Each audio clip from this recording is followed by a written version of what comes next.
6 കാര്യങ്ങൾ ഖുർആൻ പറയുന്നു. ഇൻഷാ അല്ലാഹ് അത് ചെയ്യും.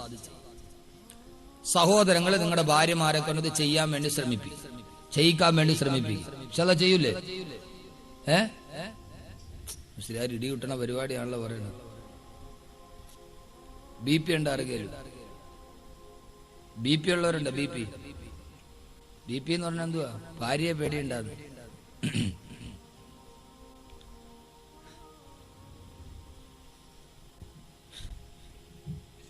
എന്റെ പ്രിയപ്പെട്ട സഹോദരങ്ങളെ, ഒരു ഭർത്താവിന്, ഇപ്പൊ സ്ത്രീ എന്ന് പറയുമ്പോൾ ആവശ്യം അവര് മാത്രം കേട്ടാൽ പോരാ, ഭർത്താവും കൂടെ കിട്ടി രണ്ടുപേരും കൂടെ ഇരുന്ന് കേൾക്കേണ്ടതാണ്. ഇൻഷാ അല്ലാഹ് നാളെയാണ് നമ്മൾ അതിന്റെ കുടുംബജീവിതത്തിന്റെ ഭാഗത്തേക്ക് പോകുന്നത്. ഖുർആനിലെ ഇന്ന് സ്ത്രീകൾക്ക് വേണ്ടി മാത്രമല്ല, നാളെ 2 പേർക്കും കൂടെ ഉള്ള കുടുംബജീവിതത്തിന്റെ ഭാഗത്തേക്ക് പോകുന്ന നാളെ. അള്ളാഹു മനസ്സിലാക്കാൻ തൗഫീഖ് നൽകട്ടെ. നാളെ പറയണോ കുടുംബജീവിതം? ഇൻഷാ അല്ലാഹ് പറയാം. ഇന്ന് സ്ത്രീകളുടെ മാത്രം പറഞ്ഞിരിക്കാം. നാളെ 2 പേരും കൂടെ ഒരുമിച്ചിരുന്ന് കേൾക്കണം. എല്ലാരെയും വിളിച്ചുകൊണ്ട് വരും. ഒരു ഭർത്താവ് എന്ത് ചെയ്യണം? ഭർത്താവിന്റെ ബാധ്യത എന്താ? എന്റെ ഭാര്യ എങ്ങനെയാണ് ജീവിക്കേണ്ടത് എന്ന് നമ്മൾ അറിയണം. ഒരു ഭർത്താവ് എന്ത് ചെയ്യണം? വീട്ടിൽ പോയി അവള് നിസ്കരിക്കുന്നുണ്ടോ, നോമ്പ് പിടിക്കുന്നുണ്ടോ, ദിക്ർ ചെല്ലുന്നുണ്ടോ, അവള് മക്കളെ എങ്ങനെയാണ് വളർത്തുന്നത്? ഇല്ലാതെ രാവിലെ ഇറങ്ങിപ്പോയി വൈകുന്നേരം കയറി വന്ന് വീണ്ടും പോയി കിടന്നു പിന്നെ ഇതല്ല. ഒരു ഭർത്താവിനെ സംബന്ധിച്ചുള്ള ജോലി എന്താ? അത്യാവശ്യം കഴിഞ്ഞാൽ നേരെ വീട്ടിൽ പോകണം. ചുമ്മാ ഇതിലെ കറങ്ങി തിരിഞ്ഞ് നടക്കരുത്. അത്യാവശ്യം കഴിഞ്ഞാൽ അവിടെ പോകണം, വീട്ടിൽ പോകണം. അള്ളാഹുവിന്റെ പ്രവാചകൻ ഒരിക്കലും യുദ്ധം കഴിഞ്ഞിട്ട് ഇങ്ങനെ നിൽക്കുമ്പോൾ ഒരു സഹാബി ഒരു കുതിരയിൽ സ്പീഡിൽ അങ്ങ് പോവാണ്. മറ്റുള്ള സഹാബാക്കളെ എല്ലാം ഓവർടേക്ക് ചെയ്ത് ഒരു സഹാബി കുതിരപ്പുറത്ത് കയറി ഭയങ്കര സ്പീഡിൽ പോകുന്നു. ബാക്കിയുള്ളവരൊക്കെ പുറകിൽ വരുന്നതേ ഉള്ളൂ. നമ്മൾ ഈ കാറിലൊക്കെ റോഡിൽ കൂടെ പോകുമ്പോൾ ചില ചെറുപ്പക്കാർ ബൈക്കിൽ പോകണമില്ലേ, വെടി കൊണ്ട വെരുക് പോണമാരൊരു പോക്ക് പോണതാണ്. നമ്മളിങ്ങനെ കാറിയിരിക്കും, ഒരു പോക്കങ്ങോട്ട് പോണതാണ്. അവന്റെ പുറകിൽ അവന്റെ ആസനത്തിൽ ആരോ പടക്കം വെച്ചിട്ട് പുറകെ തീയും കൊളുത്തിക്കൊണ്ട് പറഞ്ഞമാര് ഒരു പോക്കാണ്, അവൻ നിൽക്കൂല എന്ന് പറഞ്ഞമാരി ഒരു സഹാബി, റസൂലുള്ള പോലും പുറകെ വരുന്നുള്ളൂ, ഒരു സഹാബി കുതിരപ്പുറത്ത് ഭയങ്കര സ്പീഡിൽ പോകുന്നു. അള്ളാഹുവിന്റെ റസൂൽ പുറകെ ഓടി ആ സഹാബിയുടെ തൊട്ടടുത്തെത്തി. എന്നിട്ട് റസൂലുള്ളാഹി സ്വല്ലല്ലാഹു അലൈഹി വസല്ലം വിളിച്ചു, യാ ജാബിർ, ജാബിർ റളിയല്ലാഹു അൻഹു ആണ്. ജാബിർ റളിയല്ലാഹു അൻഹു, ജാബിറെ, ഇത്ര സ്പീഡിൽ നീ എവിടേക്ക് പോവുകയാണ്? ഞങ്ങളൊക്കെ പുറകിലല്ലേ. എവിടേക്കാണ് ജാബിറെ നീ പോകുന്നത്? ആ സമയത്ത് ജാബിർ റളിയല്ലാഹു അൻഹു തെല്ലു നാണത്തോടെ റസൂലുള്ളാഹിയോട് പറഞ്ഞു, യാ റസൂലല്ലാഹ്, എന്റെ കല്യാണം കഴിഞ്ഞിട്ട് കുറച്ചു നാളെ ആയുള്ളൂ, അങ്ങേക്കറിയാമല്ലോ. അതുകൊണ്ട് അത്യാവശ്യം കഴിഞ്ഞല്ലോ നബിയെ, ഞാൻ എന്റെ വീട്ടിലേക്ക് പോക്കട്ടെ നബിയെ. റസൂലുള്ളാഹിയോട് ജാബിർ തന്നെ, നബി എന്റെ കല്യാണം കഴിഞ്ഞിട്ട് കുറച്ചാളല്ലേ ആയുള്ളൂ, അപ്പൊ അത്യാവശ്യമൊക്കെ കഴിഞ്ഞല്ലോ, യുദ്ധമൊക്കെ കഴിഞ്ഞല്ലോ, ഞാനിനി വീട്ടിൽ പോട്ടെ നബിയെ. അപ്പൊ അത്യാവശ്യം കഴിഞ്ഞ വീട്ടിൽ പോണം. ചുമ്മാ സെയ്ദ് ദുഖാനി കാജാബീഡിയും വരുത്തി ന്യായവും പറഞ്ഞ് റോട്ടിൽ ഇരിക്കരുത്.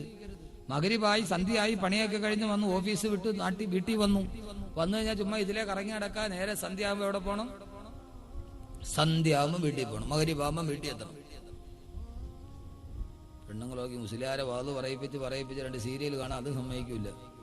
അങ്ങേര് 6 മണിക്ക് വീട്ടിൽ കയറി വന്നാൽ ഇനിയിപ്പോ അത് കാണാൻ പറ്റും. സന്ധ്യയാകുമ്പോൾ അത്യാവശ്യം കഴിഞ്ഞാൽ ഒരു ഭർത്താവ് വീട്ടിലെത്തണം.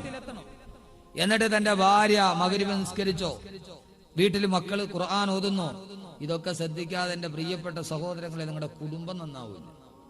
കേരള വനിതാ കമ്മീഷന്റെ റിപ്പോർട്ട് പ്രകാരം കേരളത്തിൽ 85% വീടുകളിലും ദാമ്പത്യ ബന്ധം തകർച്ചയിലാണ്. എന്ന് പറഞ്ഞാൽ ഒരു നാട്ടിൽ 100 വീടുണ്ടെങ്കിൽ 15 വീട്ടിലെ സമാധാനമുള്ളൂ, 85 വീട്ടിലും പ്രശ്നമാണ്. പിന്നെ ചിലതൊക്കെ വെളിയിലറിയും, ചിലതൊക്കെ വെളിയിലറിയാതെ ഇങ്ങനെ മനസ്സിന്റെ ഉള്ളിൽ കൊണ്ടു നടക്കും. അവസാനം എവിടെയെങ്കിലും പോയി എത്തും. ഇതാണ് അവസ്ഥ. ഇൻഷാ അല്ലാഹ് നമുക്ക് നാളെ ആ ബന്ധങ്ങളൊക്കെ പറയാം. അതുകൊണ്ട് ഞാൻ ഈ കേൾക്കുന്ന കാര്യങ്ങൾ നിങ്ങളുടെ ഭാര്യമാരോട് ഇന്ന് ചെന്ന് പറയണം, കേൾപ്പിക്കണം. അള്ളാഹു തൗഫീഖ് നൽകട്ടെ, അള്ളാഹു തൗഫീഖ് നൽകട്ടെ. എനിക്കൊരു വലിയ ആത്മവിശ്വാസം തോന്നല്ല. ഈ കണ്ടുകുഴിയ അല്ലേ? കണ്ടുകുഴി. അള്ളാഹു സുബ്ഹാനഹു വ തആല ജീവിതത്തിൽ ഐശ്വര്യം നൽകി അനുഗ്രഹിക്കുമാർ. അപ്പൊ അള്ളാഹ് ചെയ്യരുത് എന്ന് പറഞ്ഞത് ചെയ്യാൻ പാടില്ല, അള്ളാഹ് ചെയ്യാൻ പറഞ്ഞത് ചെയ്യണം. അപ്പൊ അള്ളാഹു സ്ത്രീകളോട് ഏതൊക്കെ കാര്യമാണ് ചെയ്യരുതെന്ന് പറഞ്ഞത്? എന്തൊക്കെയാ ചെയ്യരുതെന്ന് പറഞ്ഞത്? കേട്ടോളി, സൂറത്തുൽ അഹ്സാബ് അല്ലാഹു പറയുകയാണ്, യാ നിസാഅൻ നബി ലസ്തുന്ന കഅഹദിൻ മിനൻ നിസാ ഇൻ ഇത്തഖൈതുന്ന ഫലാ തഖ്ലൈന ബിൽ ഖൗൽ ഫയത്മഉ അല്ലദീ ഫീ ഖൽബിഹി മറദുൻ വകുല്ല ഖൗലൻ മഅറൂഫാ. അല്ലാഹ് പറയുകയാണ്, ഓ നിസാകളെ, ഓ സ്ത്രീകളെ, ഇനി തഖൈതുന്ന, നിങ്ങൾക്ക് തഖ്വയുണ്ടെങ്കിൽ, അള്ളാന്റെ കത്തിജ്വലിക്കുന്ന നരകം നിങ്ങൾക്ക് പേടിയുണ്ടെങ്കിൽ, നാളെ അള്ളാനെ പേടിച്ച് നിങ്ങൾ ജീവിക്കുന്നവരാണെങ്കിൽ, ഒന്നാമതായിട്ട് സ്ത്രീകളോട് അല്ലാഹ് പറയുകയാണ്, ഫലാ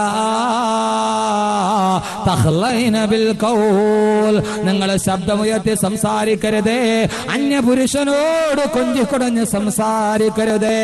അല്ലാഹുവിന്റെ ഖുർആൻ ഒന്നാമത് പറയുന്നു, അന്യപുരുഷനോട് നീ കൊഞ്ചിക്കുടഞ്ഞ് സംസാരിക്കാൻ പാടുള്ളതല്ല. ഒന്നാമത്തേതാണ് സംസാരത്തിൽ മിതത്വം പാലിക്കുക. സംസാരത്തിൽ മിതത്വം പാലിക്കുക. ഫലാ തഖ്ലഇന ബിൽ ഖൗൽ, അന്യപുരുഷനോട് കൊഞ്ചിക്കുടഞ്ഞ് സംസാരിക്കാൻ പാടുള്ളതല്ല. എന്തേ ഖുർആൻ ആദ്യം ഇങ്ങനെ പറഞ്ഞു? നിങ്ങൾ അന്യപുരുഷനോട് കൊഞ്ചിക്കുടഞ്ഞ് സംസാരിക്കാൻ പാടില്ല. കാരണം എന്താ? എല്ലാത്തിന്റെയും തുടക്കം സംസാരമാണ്, അല്ലേ? ആണോ അല്ലേ? ആണോ അല്ലേ? സംസാരമാണ്. ഒരു മിസ് കോൾ വന്നു, തിരിച്ചു വിളിച്ചു, സംസാരിച്ചു, അടുത്തു. അതിലൂടെയാണല്ലോ ബന്ധങ്ങൾ പെരുകുന്നത്. അള്ളാഹുവിന്റെ ഖുർആൻ ആദ്യം പറഞ്ഞത് എന്താണെന്നറിയാവോ? സംസാരം ഉണ്ടാവാൻ പാടില്ല. വ്യഭിചാരമൊക്കെ പിന്നേണ്ടാണ്, ആദ്യ സംസാരമാണ്. എന്റെ സഹോദരങ്ങളെ, നമ്മളൊരു മാനസികമായ വശം മനസ്സിലാക്കിയാല് വെറുതെ നിങ്ങൾ വ്യഭിചരിക്കരുതെന്ന് പറഞ്ഞിട്ട് കാര്യമില്ല. ഖുർആൻ പറഞ്ഞ് വ്യഭിചരിക്കരുതെന്നല്ല, വ്യഭിചാരത്തിലേക്ക് അടുക്കരുത് എന്ന് പറഞ്ഞാൽ ആ സാഹചര്യം ഉണ്ടാവരുതെന്നാണ് എന്റെ അർത്ഥം. ആ സാഹചര്യം ഉണ്ടാവരുത്. സ്വർഗ്ഗം നഷ്ടമാകുന്ന ഒന്നും നീ ചെയ്യാൻ പാടില്ല. ഇല്ല, നമ്മള് നല്ല കരിമീൻ പൊരിച്ചു കൊണ്ടുവന്നേ കണ്ടം പൂച്ചയുടെ മുമ്പിൽ കൊണ്ട് വെച്ച്, നല്ല കരിമീൻ പൊരിച്ച് കണ്ടം പൂച്ചയുടെ മുമ്പിൽ കൊണ്ട് വെച്ച്, അള്ളാഹുടെ മുത്തറസൂലാണ് നീ തിന്നല്ലേ എന്ന് പറഞ്ഞാൽ പൂച്ച തിന്നായിരിക്കോ?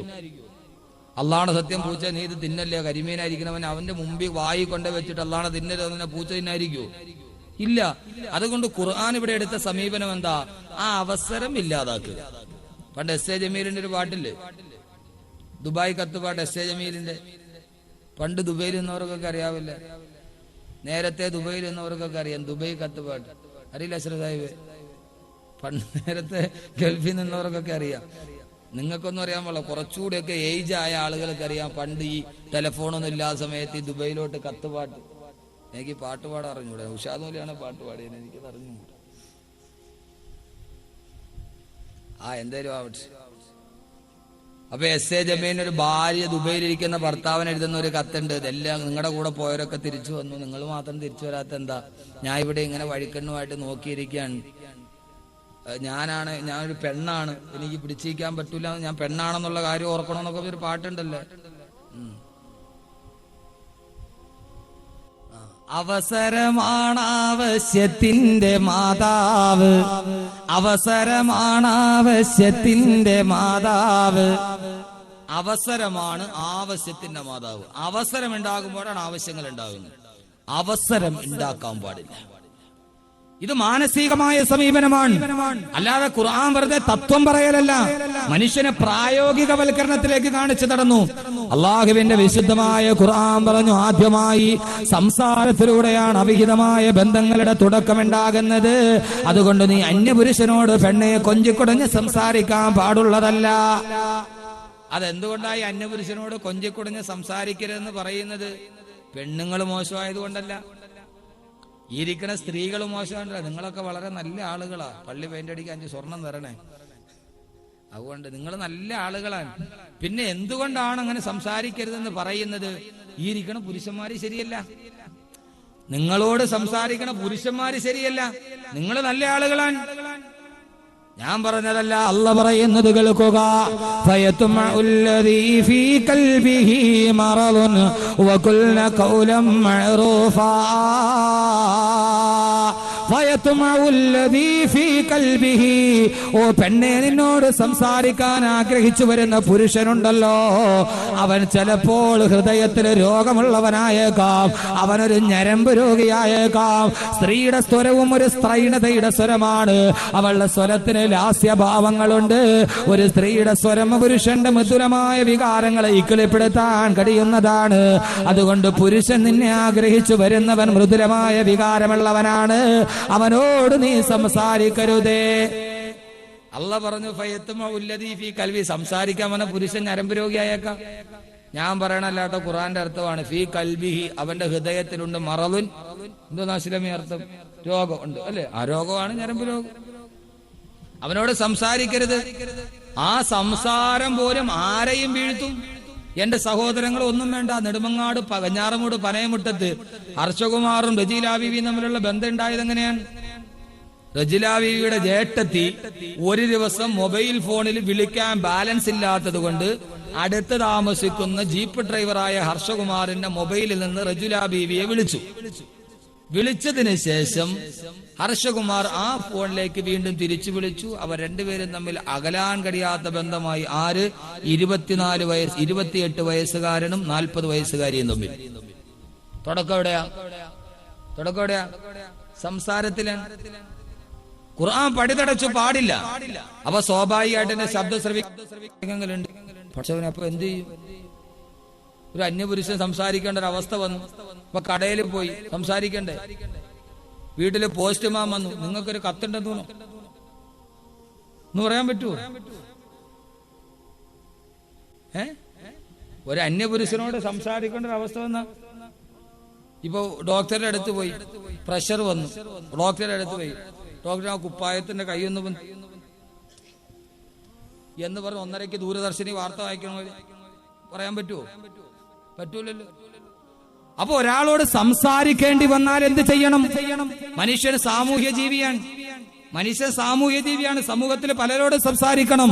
അങ്ങനെ ഒരു അവസ്ഥ വന്നാൽ എന്ത് ചെയ്യണം? അത് തന്നെ അല്ല തന്നെ പറഞ്ഞു തരട്ടെ. അള്ളാഹു തന്നെ പറയുകയാണ്, നിനക്ക് സംസാരിക്കേണ്ടി വന്നോ, വഖുൽന ഖൗലൻ മഅറൂഫാ,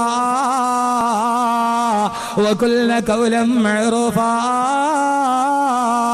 തറവാട്ടിലെ പറന്ന പെണ്ണിനെ പോലെ, അഭിമാനമുള്ള പെണ്ണിനെ പോലെ, ലജ്ജയുള്ള പെണ്ണിനെ പോലെ, കുടുംബത്തിൽ പറന്ന പെണ്ണിനെ പോലെ മാന്യമായിട്ട് നീ സംസാരിക്കണേ. മാന്യമായിട്ട് സംസാരിച്ച് കാര്യം പറഞ്ഞ് മാറിപ്പോയിക്കൊള്ളുക. അല്ല പറഞ്ഞ നീ ഊമയൊന്നും ആവണ്ട. സംസാരിച്ചപ്പോ കൊല്ല കൗലം മഅറൂഫ, മാന്യമായ രീതിയിൽ സംസാരിച്ചോളി.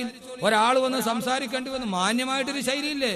ഇപ്പൊ ഭർത്താവില്ലാത്ത സമയത്ത് ഭർത്താവിന്റെ കൂട്ടുകാരൻ വീട്ടിൽ വന്നു, കോളിംഗ് ബെൽ അടിച്ചു, താത്ത വന്ന് വാതിൽ തുറന്നു. ഭർത്താവില്ല, അവള് മാത്രമേ വീട്ടിലുള്ളൂ. ഭർത്താവ് വന്നിട്ട് കൂട്ടുകാരൻ ചോദിച്ചു, പിന്നെ ഭർത്താവ് ഇവിടെ ഉണ്ടാന്ന് ചോദിച്ചാലേ ഒരു 82 ഡിഗ്രി കിഴക്കോട്ട് തിരിഞ്ഞിട്ട് ആ വാതുപ്പടിയിലോട്ട് ചാരി അങ്ങ് വന്ന് വളയും കൊലുസും ഒക്കെ കയ്യിൽ കാണിച്ചിട്ട്, ഭർത്താവ് ഇവിടെ ഇല്ല, രാവിലെ പോത്തങ്കോട് പോണെന്നും പറഞ്ഞിട്ട് ഇറങ്ങിയതാണ്, എപ്പം വരുമെന്ന് പറയാൻ പറ്റൂല, വരണ്ട സമയം കഴിഞ്ഞു, സാധാരണ ഈ സമയത്തൊക്കെ തിരിച്ചു വരണം, പക്ഷെ ഇതവരെ കണ്ടില്ല, എന്താന്ന് അറിഞ്ഞൂടാ. ഒരു കാര്യം ചെയ്യും, സെൽ നമ്പർ തരാം, നിങ്ങളൊന്ന് വിളിച്ചു നോക്കി, 9447453660. ഇത്രയും പറയാൻ നിൽക്കണ്ട. അവൻ ചോദിച്ചത് ഭർത്താവ് ഉണ്ടോന്നാണ്, നീ പറഞ്ഞതോ? അവൻ ആകെ ചോദിച്ചെന്താ, ഭർത്താവ് ഇവിടെ ഉണ്ടാന്നാണ് അവൻ ചോദിച്ചത്. ഇല്ല എന്ന് പറഞ്ഞാൽ അതോടെ തീരൂലായിരുന്നു. പിന്നെ നീ 944 പറയാൻ പറഞ്ഞ an idea can change your life തന്നെ. an idea can change your life. ഒരു ഐഡിയയുടെ കണക്ഷൻ എടുത്താൽ നിന്റെ ജീവിതമേ ചേഞ്ച് ആകും.